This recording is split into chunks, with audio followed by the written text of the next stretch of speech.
Is faith, prayer, religion, etc., a healthy form of insanity? Is there a science to it? Is there a mechanism to it? The machinery of the mind? Stay tuned. Let's talk about these fascinating and intriguing ideas.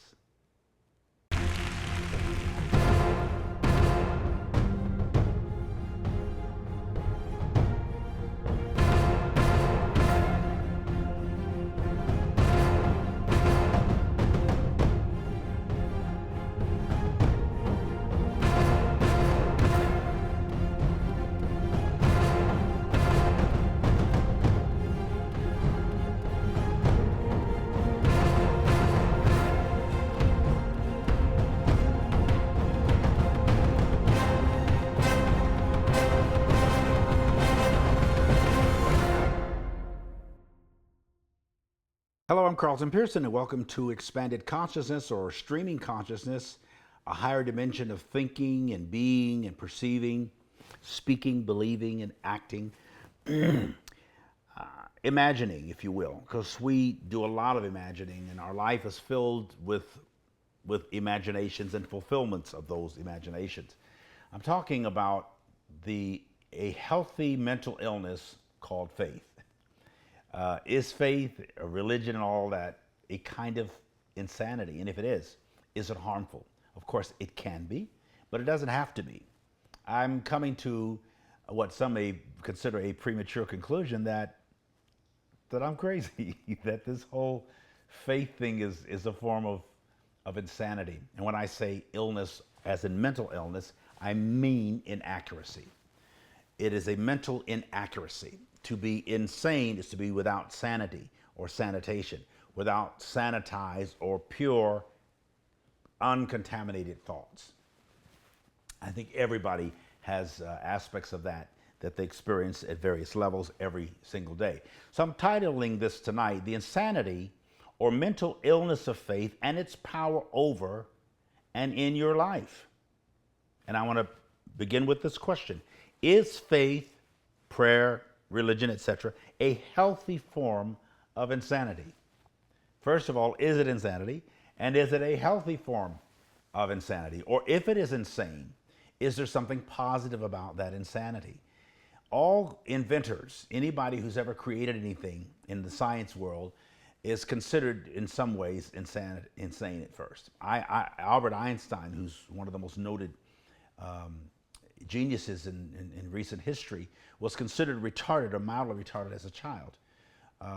Creative people are different people. There is a genius or genie in all of us. Your ingenuity is the genie that can be, or jinn in the ancient Arabian thought, is sort of believed to be an accompanying entity or guide that is with you from birth to death. That it's the genie that you can rub the certain way or rub the bottle the certain way, and the genie pops out and says, "Your wish is my command." It's that part of you that helps you succeed. You could say the Holy Spirit, or you could say spirit, or you could say spirit guide, or you could say anointing or destiny or whatever. But all of us kind of look to guides and mediums in life. Religion is a big one, to help us with life, or the inexplicables, the things that are inexplicable or non-explainable or not explained in life. Now, could faith and prayer be a kind of placebo?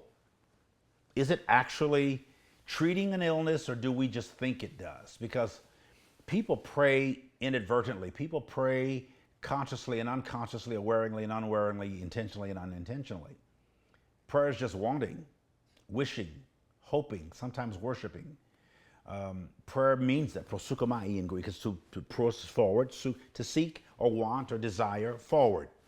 And we think if we pray, even if the answer for the prayer is considerably different than the request, we still feel a kind of an anesthesia from it. It kind of deadens the pain.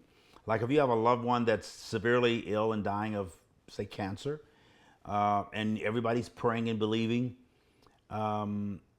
whether you pray and believe may or may not have any effect on whether the person survives the illness. Sometimes they do, sometimes they don't. When they do, we attribute it to prayer and faith. When they don't, we say it was the will of God.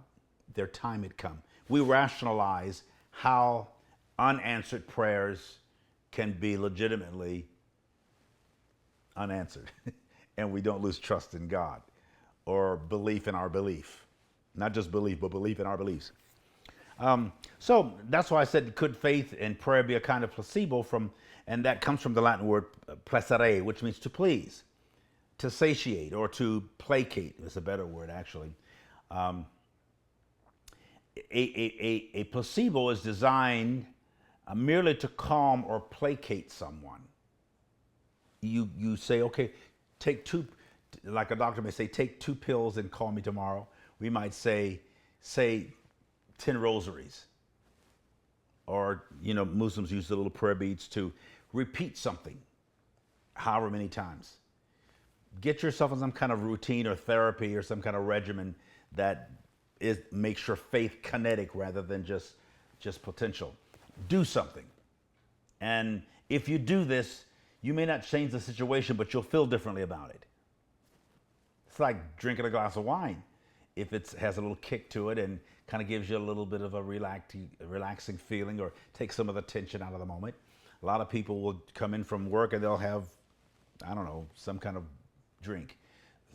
Many people actually take liquor. If I knew enough about it, I would tell you what it is, but they'll take a drink of something and it's supposed to calm them down. It doesn't change anything. It just changes their response or reactions to things. A placebo is a harmless pill or medicine or procedure prescribed more for psychological benefit than physiological. Again, I said in the other lecture that 81% of the people who use placebos improve because they believe they are being properly treated. It's the belief system. Blue pills work better than red pills, say the professionals who deal with this kind of pharmaceutical treatments. And Viagra sounds like Niagara. Think of the psychological impact on you when you're taking Viagra and you want Niagara. You want waterfalls of energy and testosterone and passion.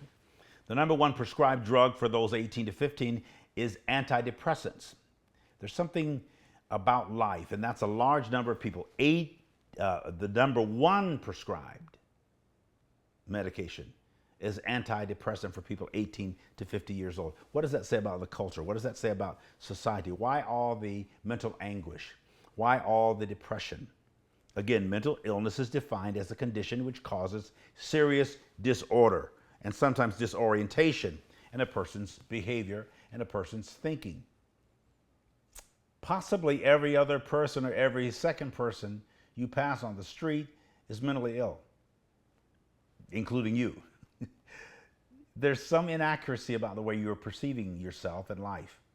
There's something imprecise, non-distinct, or less distinct about your perception, and that is ruling over your reactions and responses to life.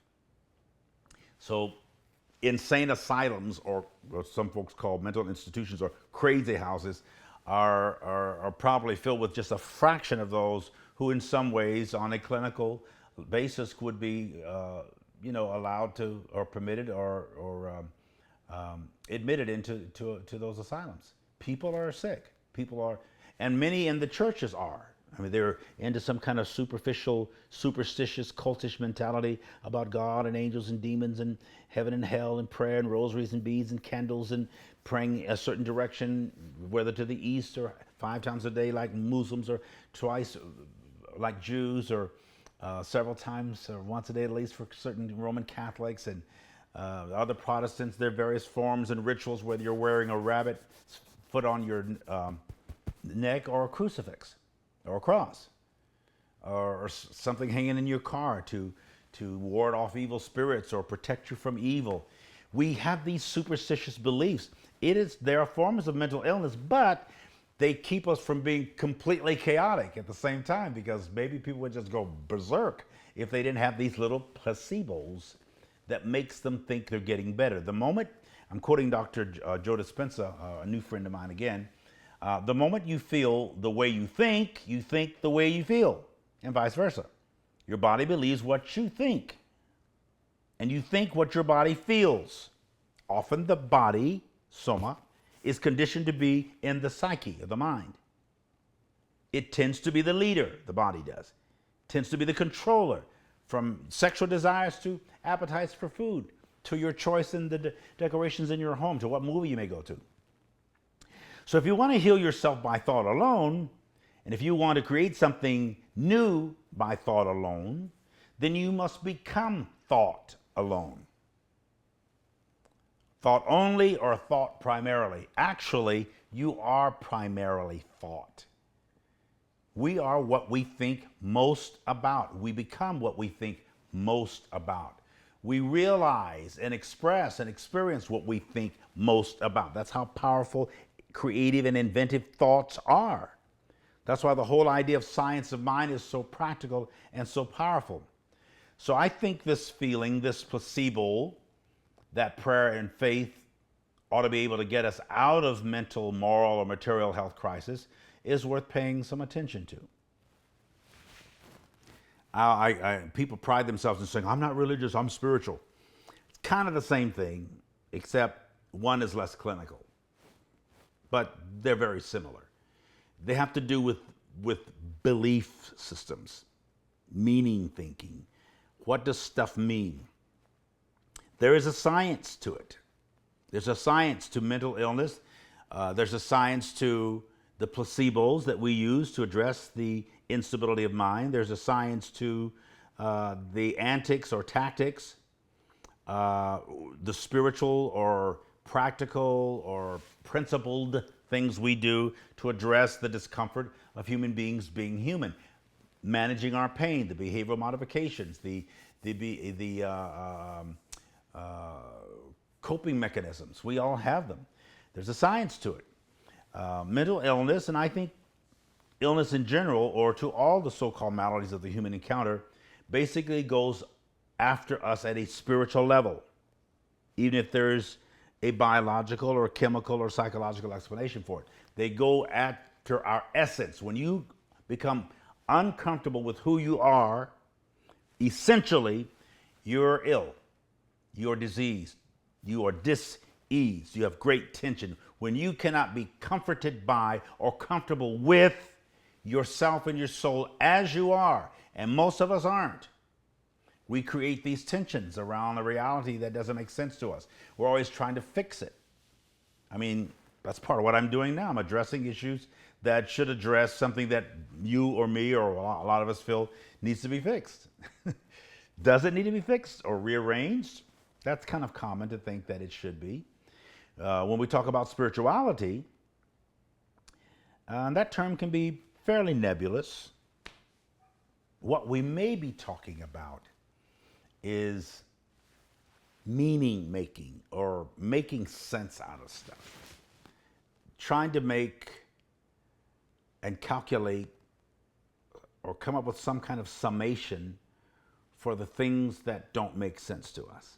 Making sense out of sensibilities or sense out of things you sense. How do you do that? Trying to make sense out of sense or sensibility. Trying to make sense out of what you sense to be real for you or to you, or on both a sensual level and a psychological one. What's real to you and why is it real to you? I'm talking about questions like, who am I?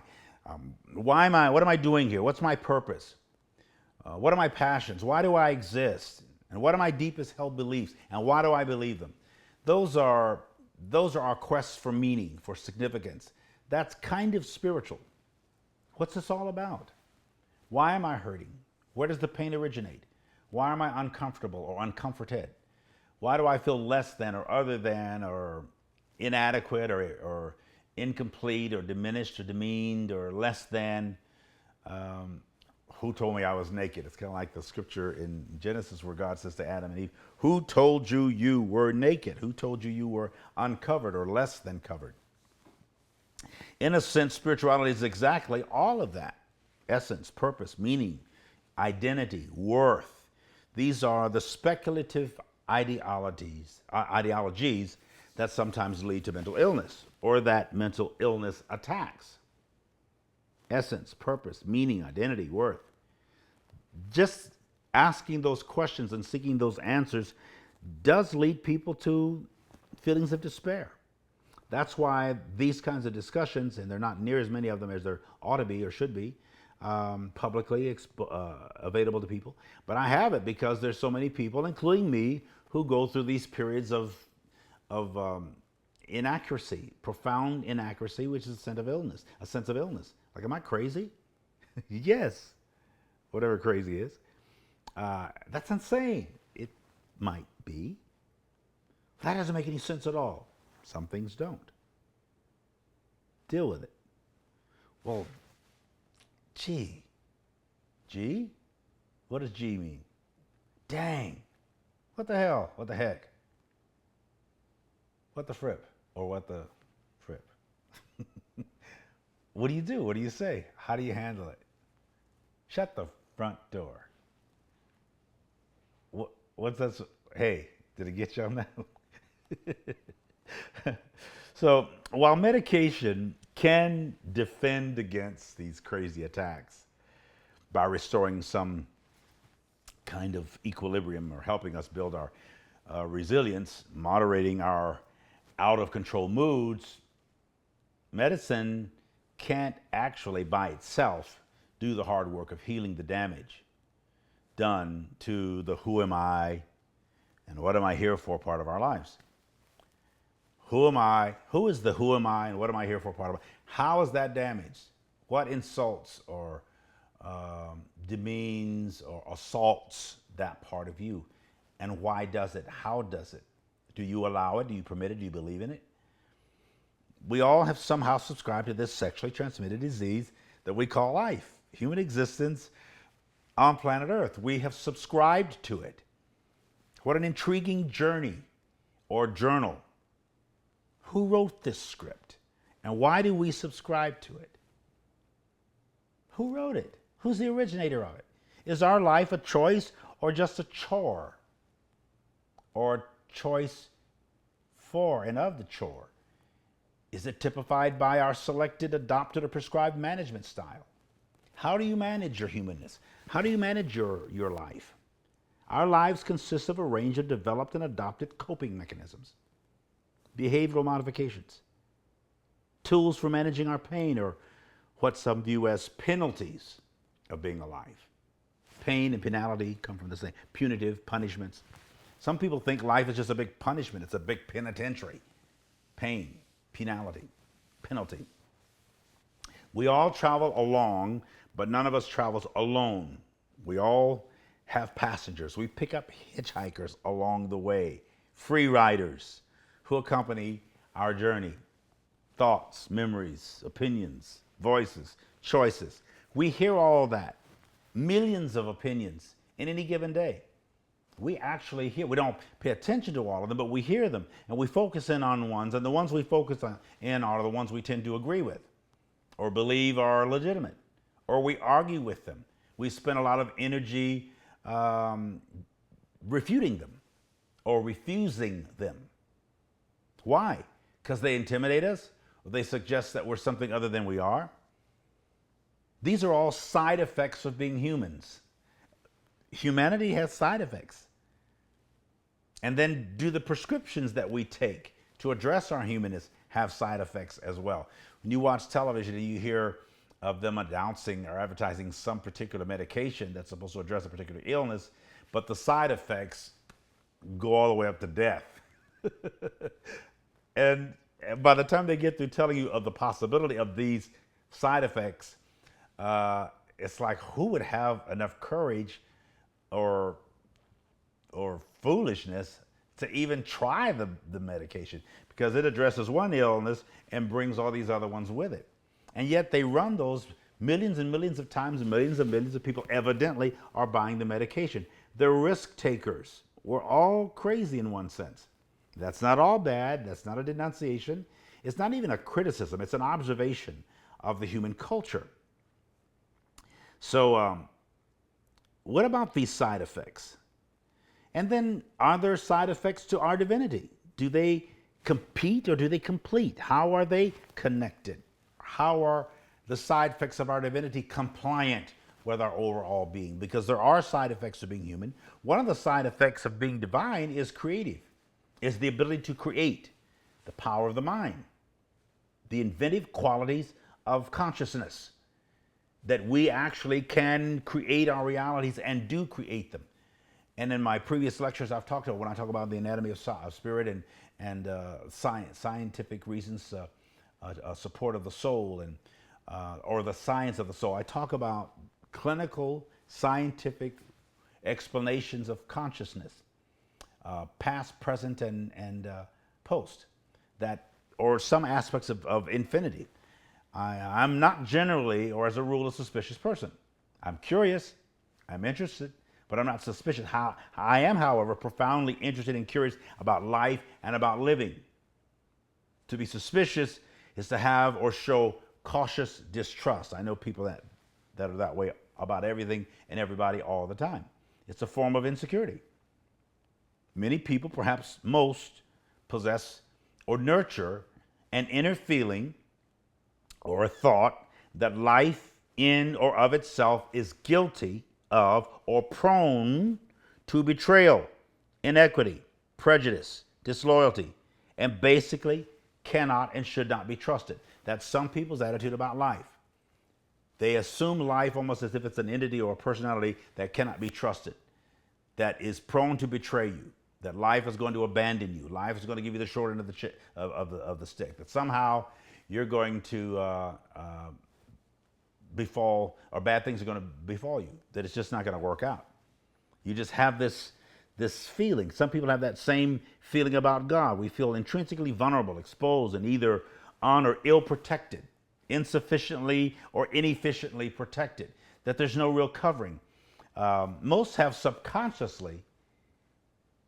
people subconsciously have these feelings about God, and they're always looking for ways to protect themselves from God, or from his or its or their wrath, or their threat, or of its judgments, or their conditional love, you're afraid, or their acceptance based on conditions, or on religious dogmas. So we have all these creepy ways of trying to placate, appease this angry God, or please this difficult one, and we're suspicious of if the love is unconditional, if God will keep liking us. Religion basically devises ways to avoid encounters with this presumed guilty till proven or proved as innocent mentality. Most of us have it. We're born in sin and shaped in iniquity, that we come here with a death sentence, and we got to figure out a way to avoid the wrath of God. Of course, Christians believe that's through Jesus. Other religions suggest through meditation, or even medication, or various disciplines. We're always trying to duck this invisible, ubiquitous, powerful, judgmental, opinionated entity with a terrible anger management problem. That's part of the mental illness of the planet as well. The word religion comes from the Latin religere, or you could say religere, religion. It means to hold or tie back or down. That's what the word means, religion. To thwart from forward thrust or progress. Literally, to bind or to bound.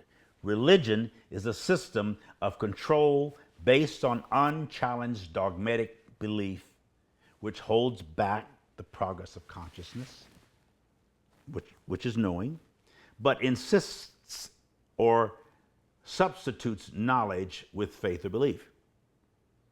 All these dogmatic beliefs, they hold you back, they insist or subsist or substitute knowing with faith and belief. They want you to believe in something and have faith in something and forget what you know, because you know that you don't need that religion.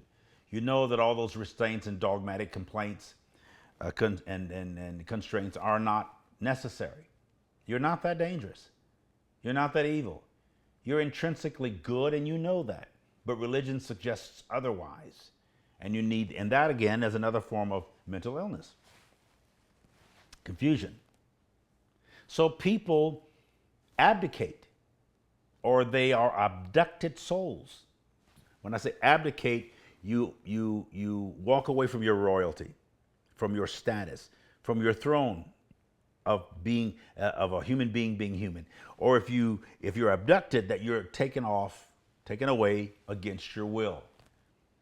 Many people are abdicated souls, or they're abducted souls. We are all thought forms, and we're all forms of thought. I talked about thinking and power of inventive and creative thoughts. To abduct is to take or lead away illegally or by force or by deception, to basically be kidnapped. There's a lot of kidnapped souls. We see them all over the planet. I run into them every day. And I'm aware. Sometimes they are so used to being kidnapped, they think they're free. It's like these stories of these young girls who were kidnapped for 10 years and 15 years. How can anybody live in the same house that long, have babies by the kidnapper, and develop some sense of normalcy? You can actually get so comfortable with discomfort that it doesn't seem uncomfortable anymore. You've learned how to navigate and negotiate your pain and your pathos and your awkwardness and your deceptions, and you now feel comfortable being in prison. When you abdicate, you have renounced your throne, your authority, your power. You fail or to fulfill or undertake your responsibility or your duty. And we encourage you to do the exact opposite of that by bridging your humanity to your divinity. That's part of the science. That's part of the knowing. Why are we here? I often ask that, and I answer it sometimes. And some of the shaman, the great shaman of the sages of the ages have said, we are all here, all of us, because we know something. Not because you believe something, but because you know something. But most of us have forgotten what we know. You've heard it said, we're not just human beings seeking spiritual experiences, we are spirit having an earthly encounter. And again, your spirit is the non-physical part of your person. That's the seat of your emotions and your character, your soul, your suke or psyche. The human soul, the human mind, the human spirit, the breathing part or being part. It's not just breathing, it's the being, the part of you that is existent. Psychology, psyche, the logic of thought, the logic of mind. Psychiatry is the liability of the mind. The logic of the mind and the liability of the mind. There are some liabilities or some side effects to thinking. A person's greatest asset is inevitably your greatest liability, your greatest strength, inevitably your greatest weakness. Dancing between the two is part of the dichotomy of life. Breathing is physical and it's natural. Being is non-physical, but also natural, or the nature or nurture of who you are. Being is the nature and essence of existence. Being, human being, being human or human existence is the fact or state of living or having objective reality. When I say object, I mean a matter or material thing that can be seen or touched. Objective reality, sensual reality. You can see it, you can touch it, you can taste it.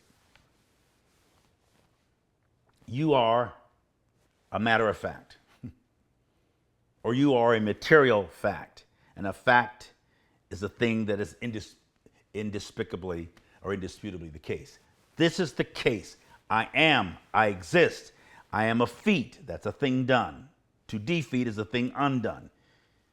You've come too late to defeat or undo what has already been done. I am here, you are here.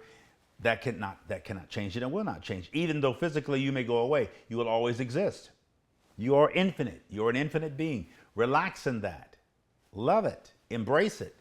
See yourself as natural as a tree, or as air and light and water. See yourself as both science, knowledge, and scientific, knowledgeable. The sense or sensual psychology of the soul. I want to talk about that we're going to close here in a minute, but what is the sense or sensual psychology? What is the thought logic of the soul? We are all soul mechanics, studying or seeking the machinery or the mechanisms or the mechanics of spirit. That's what we're all doing. Now, we may express that religiously by going to church, but we're basically soul mechanics.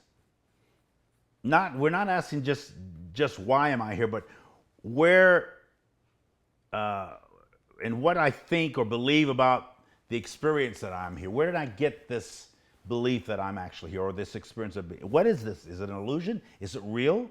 How much of it is real? How much of it is imagined? How much of a fantasy am I living in?